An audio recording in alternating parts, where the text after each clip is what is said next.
Ladies and gentlemen, welcome into the humbled halls that are League Unlock. Eric and Mark here with you guys. In the midst of the offseason, we continue to wait until free agency, November 16th, 17th, depending on LCS or LEC. And until then, we get to just play with some rumors, although some rumors have a little bit more leg to them than others, especially when it's teammates themselves, professional players who are doing the leaking.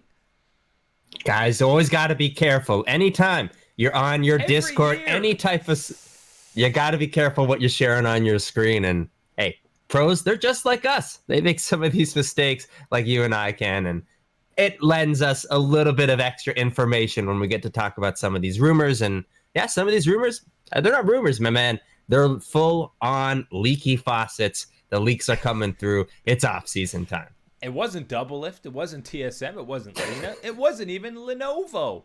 We're going all the way over to Korea. One of the juiciest ones was Effort. And yeah, you'd think by now you're streaming. Discord has streamer safe mode. It almost gives you a warning. You don't open up your DMs on Discord. But it sounds like we're seeing the coaching staff for T1, or at least part of it. Who knows if there's going to be more. Remember, Coma, people were originally thinking, oh, he's going back to Korea. Is he going to come back to T1? But it was Polt and your boy LS, whatever you want to call the acronym for this one. But joining T1, people have said LS should get a coaching gig somewhere. If it is T1, and it sounds like it because you saw the rough translations that people were doing, but it was LS and Polt both kind of introducing or talking about themselves to the team and joining the team. What do we think of LS on T1? I think it's extremely exciting, but there's a lot of other feelings that I have alongside this. Number one, positively, I think this is an incredible step forward. This is an not unbelievable, that might be the wrong word, but it's an incredible leap of faith from an organization, a top level organization. We're talking about you're talking about three championship organization, T1 SKT, making this type of choice, making this type of move, clearly signifying, as we talked about all year round with the LCK, and especially with Damwon really putting on that pressure and fire towards the end of the year, talking about how, when they won Worlds, this wasn't the rebirth of the LCK. This was Damwon really asserting their dominance, their power. And how was the LCK going to view this accomplishment from Damwon, and how are they going to catch up? How were they going to change? T1 with a pretty resounding answer. If this is the direction that they want to go with their coaching staff, their approach to the game and everything else, hey, LS will certainly bring that to the roster. There's some positives you can look at. Obviously, he is one of the best minds for the game, and obviously has a very unique approach to how he looks at the game compared to even other casters and analysts around the world. But it's T1. You think TSM gets a lot of flack and a lot of criticism, and listen, they don't have the pedigree of championships internationally, but T1, just look at what happened to Coach Kim this year and the rest of the coaching staff. It's so quick that when T1 doesn't win games, you're blaming the coaching staff. You're blaming the picks and bans. And we know there's so much information. There's so many videos and content of LS talking about pick bans. It seems to be his most passionate part of the game, aside from item builds, of course. But there's going to be a lot of flack for him if T1 doesn't perform. And by the way, they're going to have such a ridiculous standard and expectation, because even though they haven't won Worlds in 3+ years now, that's always the expectation for this team. Even if you're getting a semi-final loss at Worlds, it's like wasted season, terrible year. Let alone from the expectations as far as actually getting results, which is, of course, extremely important, and the extreme focus of someone like LS and the idea of making this type of move. The T1 organization hasn't really been in the best of faith, in the best position as far as with the public, let alone around the world, but especially in Korea. A lot of people have issues with the way that they've handled Faker and some of the extracurricular type of things that they make their players do, the certain obligations, sponsorships, things of that nature. A lot of people are trending towards the side of feeling like the players are being burnt out. They're being forced to do too many things, adding in this type of, the questions that surround making an addition like LS and Polt to this roster as the coaches. There's a lot going around with T1. And as you're saying, this is going to be something that the pressure, the questions, these are things that LS is going to have to deal with, whether you think they're fair or not, or whether he should even be the one having to deal with the emotions, everything that comes with it. Just the nature of having to take this role and being in that position, and what T1 is as an organization in the public, you're going to be exposed to that. And as you said, I think that one is certainly a downside of taking this type of role.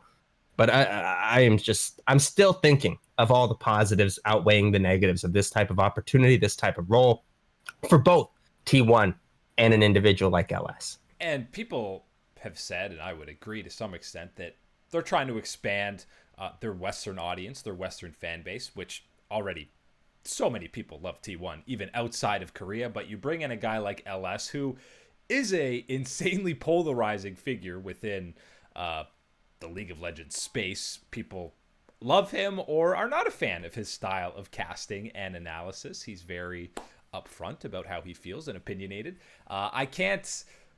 I don't really see an issue with T1 trying to expand their Western fan base, whether it's what they're doing on Twitter. They have way more content on their YouTube. What's wrong with that? That's how you grow a brand. I like to see that. I like to obviously see as much content as I can, and especially from a Western perspective, as much content that Western fans can interact with and consume is great from an organization like T1. I think as far as when you're looking at this whole idea, the real thing for me and why I'm so convinced that, you know what, this is the right move for T1 outside of my feelings for LS and what I believe in his drafting and his strategies, everything he implements, is the idea of bringing on Polt alongside it and having Polt be kind of the senior head coach, more or less, type of role.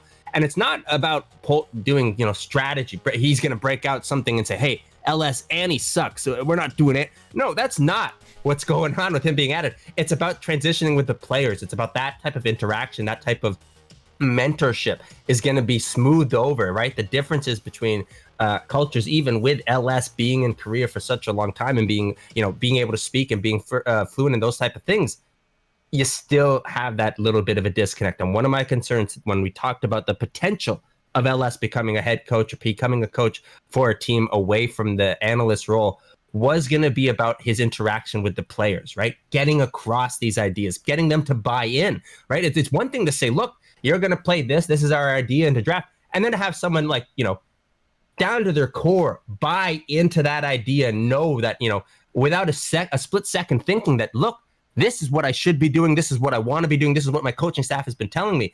And to get that across, to get that type of buy-in, to get that type of relationship established with the players, I think Polt is absolutely going to be essential. And I'm really happy that they're staging this type of coaching maneuver this way.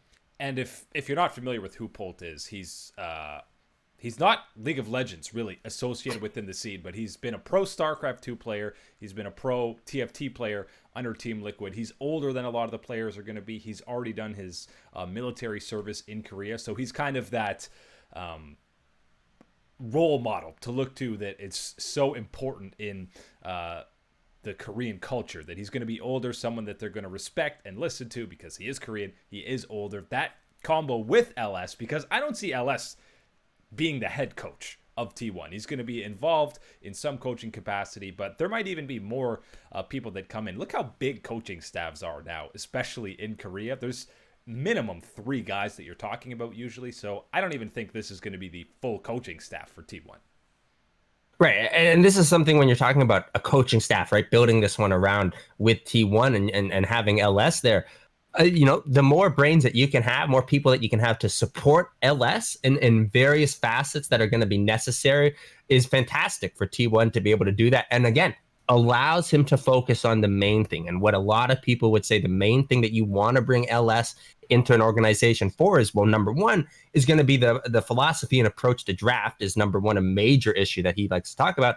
And number two, about in-game, right? In-game decisions and knowledge and where you're putting in the value on certain things, let alone, of course, as we talk about the builds and not losing to Boris, but knowing whether, we saw this a lot with T1. Hey, let's trade Baron for Elder. No, that's not the trade that you're, little things. Again, that's an extreme example, but those type of decisions, right? That's something that LS can talk about and implement his thoughts as well.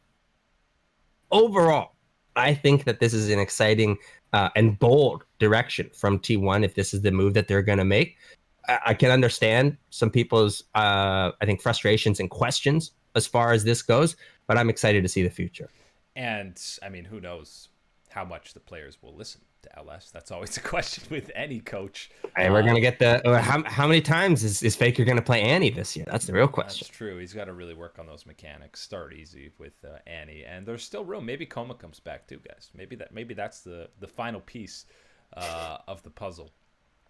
The T1 Exodia getting built up there. Yeah, Coma's the most important part of that. But still plenty of moves, I imagine, that we'll be seeing out of T1, whether it's coaching staff or actually the roster. Who knows what we will be looking at. Also, who knows what Dragon X is going to look like, or half the teams in the LPL, because we always talk about the LCS and the LEC having huge changeover from year to year. China's even crazier, guys. When you look back at it, it's like world championship teams or world's contenders are built seemingly out of nowhere. Just look at LGD this past year. And the latest one, the rumors, again, nothing confirmed here, but it sounds like LNG, who was one of, if not the worst team in 2020 summer in the LPL, they're doing a full rebuild. They want LGD. They want to follow the path of LGD. We talked about earlier in the month, even when Worlds was still going on, that Tarzan, Kenzie on Twitter heavily linked that Tarzan's going to be going to LNG, and we were both like, waste of a split for Tarzan. But now it's sounding like there might be some other things surrounding him, because Chovy, if you've been paying attention, there's been some cryptic things going on his stream talking about free agency and the DRX roster as a whole. It sounds like he's not going to be on DRX next split. And now we have a couple different people who have talked about Chovy going over to LNG to reunite with Tarzan, even though they were on opposite sides of the CV Max debacle. I would love to see them reunite. And all of a sudden LNG, okay. Now they're looking okay. Hey, you go back and you watch those highlights from the Griffin series where they're playing together, man. You do want to see these two reunited. Is absolutely something I think a lot of League of Legends fans would love to see. Just rumors at this point, and yes, as we've talked about, I feel very confident in the rumors about Tarzan and the LPL. But we've seen our man on a plane. We know that he's going over to China. We know that one for sure. But yeah, the Chovy rumors, they're seeming to pick up steam. Every single day there seems to be another little incident, another little thing that comes out about his time with DRX and how unhappy he is, how unhappy seems the rest, pretty much everybody, every single player on DRX is, which is, gotta say, as we saw everything and how it fell out from, a King Zone, this isn't the best fallouts again for this spot. Remember, before Chovy it's the same organization. When Def was there, the org pretty much asked them before playoffs even started, like, oh, we're going to get rid of everybody. What do you think? And it's like, we're in the middle of the season still, and you're already talking about changing the whole roster. So the upper management, and we're talking above CV Max's pay grade here, obviously has a lot of issues. It'd be a shame to see this whole team get blown up, but it sounds like Chovy doesn't want anything to do with it in 2021. I mean, it sounds like Chovy and almost every other player on the roster wants absolutely nothing to do with this, which is unfortunate on the DRX side, but moving forward, extremely exciting, because a player like Chovy being available to get for any of these squads is an opportunity that doesn't come up almost ever, to get a player of this caliber. And right now, be looking at it and to think that, this could be it for as far as what we've seen from Chovy in the LCK, a little bit bittersweet. It would be tragic if he did go over to the LPL. But, I mean, that being said, if this LNG roster ends up being Flandre sticking around, Tarzan jungle, Chovy mid, there's also the same article or sources are saying PP God might be going over there. I don't think PP God's going to stay on V5. I think that V5 run is over with that roster going into the wind. But PP God, you throw him on there, all of a sudden that's minimum a good-looking playoff team in the LPL. Yeah, that's an extremely exciting LPL squad that brings a lot to the table that you could be very excited about for many different reasons. Flandre, as far as you talked about with LNG, was pretty much one of the very few bright spots, one of the very few players that you could look at and say, you know what? can actually expect some performance and should be able to And expect has been some for performance years. from him. Give the man a team. Give him a team. And this is what we're talking about now, right? You add in Tarzan instantly, even without everybody else. Okay, I can understand this. I can see some things happening. You add in Chovy. Okay, there's a big spice nugget coming through, adding in some extra power to push up in the standings. And then again, even adding in PP God, it doesn't even matter who you're going to have as your ADC at that point, because what you've talked about, what PP God can bring, playing alongside a jungler like Tarzan, working together to try and get someone like Chovy an extra bit of an advantage, or all of a sudden, what's going on? Flandre's got these 3 kills. That's the type of moves that you're trying to making this roster happen. That's the excitement that can bring. And in a region like the LPL, that's the bare minimum. That's what you need to stay in contention. And we're not talking about just squeaking into the playoffs, because we know what happens when you squeak into the playoffs of the LPL. You might get one upset, but the big boys are waiting to stomp you in the later rounds. So you got to be able to step up to the plate. And yeah, this is a roster. You talk about the power that it could bring. Flandre, Tarzan, Chovy, PP God. They could stand up with some of the titans of the LPL. Remember, guys, Pete Griffin, Chovy and Tarzan, they're one of the best mid-jungle duos in the world. You're getting Chovy 100 KDA, and people are saying, oh, it's only because he has Tarzan. Tarzan's only good because of Chovy. Oh, here's the theory. Maybe they're both good on their own. Could that be possible? Hey, I'm buying that theory, my man. That's the one I'm going with. But it would be really fun to see them reunited. But as you said, it would be a little bit sad to see Chovy. We already know Tarzan's probably leaving the LCK. Seeing Chovy leave, it's always sad when these huge talents leave. But hey, guys, in case you didn't know, as NA has taught us, money talks. Money talks a very universal and loud language. Hey, collect those paychecks when you can. Secure that bag, brother. Secure that bag. We'll see where Chovy does end up going for 2021. Obviously going to be one of the biggest free agents available on the entire planet. Some other free agents in the LEC, maybe not quite to the pedigree of Chovy, but the theme in NA and the LPL is buy, right? You just buy guys from wherever they come. LPL usually buys people at their peak. NA buys them, and the downward trend of their career. But EU is all about grooming that young talent so that NA can eventually steal them in their twilight years. It sounds like the team that's getting the LEC chance this upcoming split is going to be RGO Rogue, which is the B team of Rogue. The latest one, you've got Cabochard, who's been on Vitality for 4 or 5 years now, basically since the team has existed. But Shagenda, who was the top laner from RGO, is going to be starting for Vitality. It looks like this one dropped from Jacob Wolf, so it's got some real legs to it. And he obviously was annihilating EU Masters. I'm just happy to see more young talent in Europe get a chance.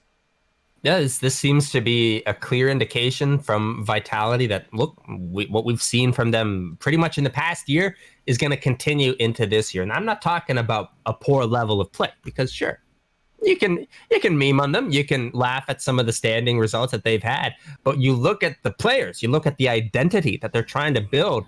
It's of a young youth movement, young full squad. They're trying to find these absolute, these cornerstone players that they want to say, look, we found this guy, this age in Europe, and he's been playing for us for 5 years at a star level. That's what it seems like Vitality is really trying to look for, trying to find these diamonds. And I'm all for them looking for that right now, because given this opportunity, given this play time to these players, on that flip side, as this means Cabochard is being pushed out of this role with Vitality, what he brings to the LEC, what he brings to a team. Right now, I think Cabochard brings kind of an average, a middling tier as far as play. He can have these weekends and these stretches, 2-3 weeks, where he is of this top 3 caliber in the LEC. It's just unfortunate that outside of these little stretches, we've never seen it continued, right? We've never seen it be an overwhelming force of power to stay in that side of the top side for the LEC. Absolutely more than serviceable for a lot of teams and for teams looking to push for playoffs, sure. But if you're asking for anything else in that role, I don't know. The same article has said he might be going to the LFL, the French league, which obviously is a tier below the LEC. He is French. It would be crazy to see such an LEC veteran go down there, but not out of the question. We've seen guys like Vander do that as well and eventually bounce back. It's not just Chagenda who's getting promoted to the LEC from the Rogue Academy RGO. It's, again, Jacob Wolf saying Excel is going to be signing Lad, who's the mid laner, and Dan from Fnatic. Just Dan, not Dan, jungler from Fnatic. They're both going to be going to Excel because you saw Cadril make an announcement video that he is retiring from pro play, becoming a freelancer. I expect to see this guy on a caster desk somewhere. He actually had a really well thought out video where he talked about just how much he enjoyed during the casting, and it was a different experience. So happy for him. Hope he gets opportunities. We know he will. But Lad and Dan probably going to Excel. Yeah, I don't think anyone should be worrying about Cadril. That doesn't mean that he doesn't deserve any type of special praise or anything of that regard. But look, man, my man, your talent, your ability, your charisma right out of the gates, you're going to be fine. You're going to get you should get lots of offers for any type of job. When you're talking about the players that you've listed and you're asking about it, look, be honest with you. When you're talking about the Rogue Academy, not 100% familiar with the guys and what they've been able to do. But when you're talking about Dan, my man Dan, I know Dan. I've seen Dan. I've watched Dan play. And I tell you what, Dan is ready for this next step up. This has been something that a lot of people had been talking about. Look, this is something that was even talked about when Broxa was back with Fnatic. People had discussions about, is Dan ready to take that next step forward? Is he ready? Over Broxa. Exactly. Is he ready to get more opportunities? Is he ready to have more looks? So people have been talking about his potential, have been impressed with what he's been able to do. And again, just like we were talking with Vitality and for the rest of the LEC, these opportunities every single time, it's not really, sure, you can look at some of the top teams and you're talking about adding in imports or adding in players that are already established. A lot of the times you're looking at guys like Dan, guys that have had, maybe one shot, a couple of stage games, but have really been proving themselves behind the scenes. And it's about time that they get these full-on opportunities. But for someone like Dan, really happy to see it come through. And Excel, they've had Cadril as their jungler since they came into the league in 2018. They've obviously had growth. They've gotten a lot better. Patrick had a fantastic split for them, but they still haven't made that playoff push. Obviously, they're going younger with Dan and Lad coming in now. But Patrick, people were talking about, if Perks leaves G2 should sign Patrick. That's how big a commodity he's going to be going forward. But I want to see Excel make playoffs. I've enjoyed the growth that they've had. They've done a good job branding themselves. They deserve some success in the LEC. Yeah, and this is when you're talking about a team like Excel as far as how are they going to compete, right? How do you find that next gear up? Is it going to be spending a ton of money in free agency? Well, not really. That doesn't seem to be really the recipe for success. Ask, the entirety of the LCS. When you're looking at what they really want to do, it's finding a Perks, it's finding a Caps, finding these diamonds in the rough, finding these, these outlier players in a region that is providing you at the very least serviceable players, right? Players that are going to step up and not look out of place playing at this level of competition. But on the bright side, you could be finding this star player, this next generational EU talent. Self-made, it's out there, my man. Nemesis. You've seen it before in EU. Pretty much every split goes by, and we're talking about somebody new, someone stepping up into that category of players that you love to talk about, want to see more from. Keep going. The youth talent factory that is the LEC keeps on churning. But that's all the time today for League Unlock. Eric and Mark here with you guys always. Thanks for hanging out with us. We'll catch you on the Flippity Flop.